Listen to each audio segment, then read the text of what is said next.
Guys, இன்றைக்கி வந்து ஒரு சூப்பர் ரெசிபி பண்ண போகிறோம். என்னன்னு பார்த்தீங்கன்னா பொட்டேட்டோ ஃப்ரெஞ்ச் பால்ஸ். எல்லாம் வந்து பொட்டேட்டோ ஃப்ரெஞ்ச் ஃப்ரை கேள்விப்பட்டிருப்பீங்க. இது வந்து ஃப்ரெஞ்சு பாலாமா. மேடம் வந்து ஸ்டார்ட் பண்ணிட்டாங்க குக்கிங்கை.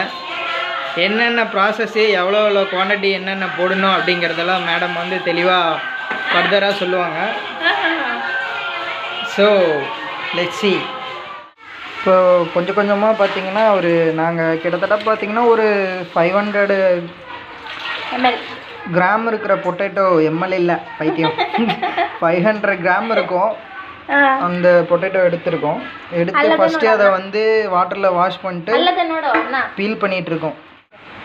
பார்த்தீங்கன்னா பீல் பண்ணிட்டோம். இப்போ பாயில் பண்ணணும். பாயிலிங் டைம் பார்த்தீங்கன்னா 20 மினிட்ஸு. லைட்டாக வந்து சால்ட் ஆட் பண்ணுறாங்க. ஆட் பண்ணி இப்போது வந்து பாயிலிங் பண்ண ஸ்டார்ட் பண்ணிட்டோம். ஃபஸ்ட்டு பார்த்தீங்கன்னா கார்ன்ஃப்ளவரு எவ்வளோ குவான்டிட்டி பொட்டேட்டோ போடணுமோ அவ்வளோ குவான்டிட்டி கார்ன்ஃப்ளவர் போடணும். அதுக்கப்புறம் பார்த்திங்கன்னா உப்பு வந்து தேவையான அளவு. அதுக்கப்புறம் பார்த்திங்கன்னா சில்லி பவுடர் வந்து தேவையான அளவு போடணும்.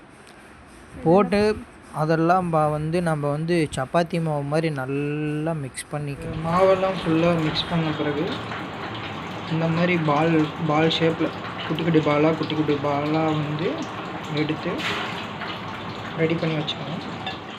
பார்த்திங்களா, பால் மாதிரி ரெடி ஆகிடுச்சு. இப்போ வந்து இதை வந்து ஆயிலில் போட்டு ஃப்ரை பண்ணணும். ஒரு 5 பால் எடுத்து ஆயிலில் போட்டேன். அப்படியே ஃப்ரை பண்ணுறேன். மெதுவாக அப்படியே நல்லா ஃப்ரை ஆகிட்டு இது கொஞ்சம் தள்ளி போடுங்க. இப்போ பார்த்திங்கன்னா ஆயிலில் போட்டு ஃப்ரை பண்ணிட்டோம். பார்த்திங்கன்னா அப்படியே பஞ்சு பஞ்சாக இருக்குது.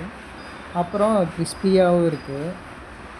இது வந்து டொமேட்டோ சாஸோட மிக்ஸ் பண்ணி சாப்பிட்றப்போ பார்த்திங்கன்னா ஏங்க வேறு லெவலில் இருக்குது. இதெல்லாம் வந்து கிட்ஸுக்கு ரொம்ப விரும்பி சாப்பிடுவாங்க. ஸ்நாக்ஸு ஸ்கூல் விட்டு வந்தவொடனே ஈவினிங் இந்த மாதிரி ட்ரை பண்ணி கொடுத்திங்கன்னா நல்லா இருக்கும் உங்களுக்கு. தேங்க்யூ ஃபார் வாட்சிங் வீடியோ. சப்ஸ்கிரைப் பண்ணுங்கள், லைக் பண்ணுங்கள், ஷேர் பண்ணுங்கள். தாங்க்யூ.